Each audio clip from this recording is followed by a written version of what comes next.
ஊரு கண்ணு, உறவு கண்ணு, நாய் கண்ணு, நரி கண்ணு, பேய் கண்ணு, பிசாசு கண்ணு, உங்க அப்பன் கண்ணு, எல்லா கண்ணும் பட்டு போக. நம்ம குடும்பத்திலே நீ பரிசுக்கு போற அப்படியே ஆட்டுங்க. எக்ஸாம் எழுத போற. நல்ல வந்துடுறியா? சரிமா. எப்பா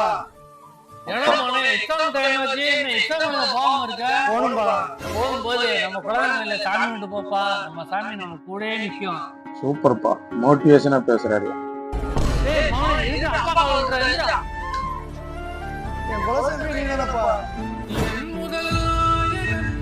காமெடி கண்டென்ட் அள வைக்கிறீங்க. சூப்பர். நல்லபடியா படிச்சிருக்கா. என்னடா முடிஞ்சிருச்சுடா. வடகட்டி